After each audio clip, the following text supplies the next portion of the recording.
नमस्कार दोस्तों। लास्ट 2 महीने में इंडिया के नेबरिंग कंट्रीज श्रीलंका, पाकिस्तान और अब बांग्लादेश ने बेल आउट किया है आईएमएफ के पास फंड्स के लिए।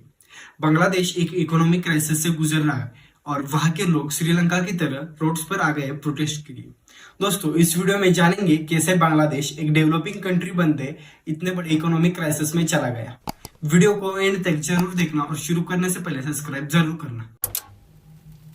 1971 में बांग्लादेश इंडिपेंडेंट हो गया। तब वो one of the most poorest country भी था। 2009 में वहां का गवर्नमेंट चेंज हो गया और शेख हसीना नए प्राइम मिनिस्टर बन गए। 2009 से बांग्लादेश एक डेवलपिंग कंट्री बनना शुरू हो गया था। वर्ल्ड बैंक ने 2010 से 2020 के जीडीपी डेटा एनालिसिस से बताया कि वो 2041 तक एक वेल डेवलप कंट्री बन जाएगा। बांग्लादेश को एक फुल पॉवर्टी से इंडिपेंडेंट, बच्चों को ग्रेजुएशन की पढ़ाई और फार्मर्स को वेल डेवलप बनाने के लिए वहां के एक एनजीओ का हाथ है। उस एनजीओ का नाम है बीआरएससी। बीआरएससी का मतलब बांग्लादेश रूरल एडवांसमेंट कमेटी। इस एनजीओ में बच्चों को बेसिक नॉलेज और वुमेन्स को स्मॉल फाइनेंस का सपोर्ट मिलता था, जिससे बांग्लादेश के बहुत सारे लोगों को बेनिफिट मिला है। दोस्तों, शेख हसीना ने पावर में आते ही लार्ज इंफ्रास्ट्रक्चर प्रोजेक्ट्स को शुरू किया, जैसे कि Padma bridge, nuclear power plant और ढाका मेट्रो सिटी। लेकिन दोस्तों, इन सारे प्रोजेक्ट्स के प्राइस बनते बनते डबल हो गए। पद्मा ब्रिज का एस्टिमेट था $1.6 बिलियन, जो एंड तक $3.6 बिलियन हो गया, और मेट्रो प्रोजेक्ट का एस्टिमेट था $2.1 बिलियन, जो एंड तक $3.3 बिलियन हो गया। ऐसे ही सारे प्रोजेक्ट्स कॉस्टली और डिले होते गए। दोस्तों, बांग्लादेश भी one of the most corrupt countries में आता है। वहां के बैंकिंग सिस्टम में मैल प्रैक्टिस होती है और बहुत बड़े बैंकिंग लोन स्कैम्स भी हुए हैं। 2019 में बांग्लादेश के सेंट्रल बैंक ने $11 बिलियन का टोटल लोन दिखाया, लेकिन आईएमएफ का कहना है कि वो एक फॉल्स अमाउंट है। टोटल लोन तो इससे भी डबल है। बांग्लादेश ने 100% इलेक्ट्रिसिटी कवरेज की है पूरे कंट्री में। Almost every home has electricity.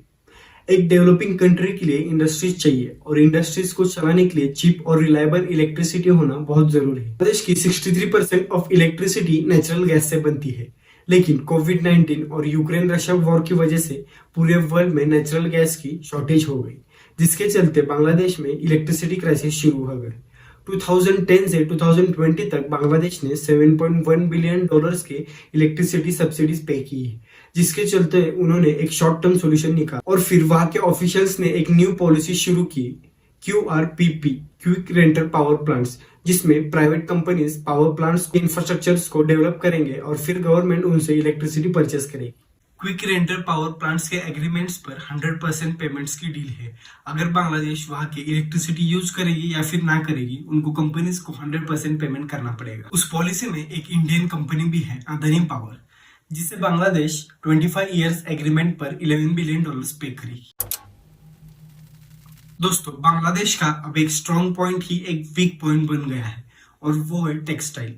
Bangladesh का 80% गारमेंट एक्सपोर्ट होता है और कंट्री का 28% ऑफ टोटल जीडीपी रेवेन्यू सिर्फ टेक्सटाइल इंडस्ट्री से आता है। बांग्लादेश वर्ल्ड का सबसे बड़ा गारमेंट हो गया है और वो एक टेक्सटाइल पावर हाउस भी हो गया है। वर्ल्ड के top companies like Zara, H&M, Gap, VF corporation जैसे कंपनीज भी बांग्लादेश से गारमेंट इंपोर्ट करते हैं। लेकिन कोविड-19 की वजह से मार्केट स्लैक हो गया और यूक्रेन रशिया वॉर की वजह से यूरोप में रेसिशन आने की वजह से गारमेंट इंडस्ट्री भी क्राइसिस में जाना शुरू हो गई। हमने कुछ महीने पहले ही सुना था कि बांग्लादेश एक फास्ट डेवलपिंग कंट्री बन रहा है, लेकिन इस जियोपॉलिटिक्स चेंज की वजह से बहुत सारे कंट्रीज को सफर करना पड़ रहा है। इंडिया भी एक बहुत ही बड़ा इंपोर्टर है चाइना और वेस्टर्न कंट्रीज से, लेकिन इंडिया को अब एक इंपोर्टलेस एक्सपोर्ट मोड पॉलिसी पर फोकस करना चाहिए, जिससे इंडिया का एक बहुत ही बड़ा बेनिफिट होगा। दोस्तों, वीडियो इन्फॉर्मेटिव लगे तो लाइक और कमेंट करना।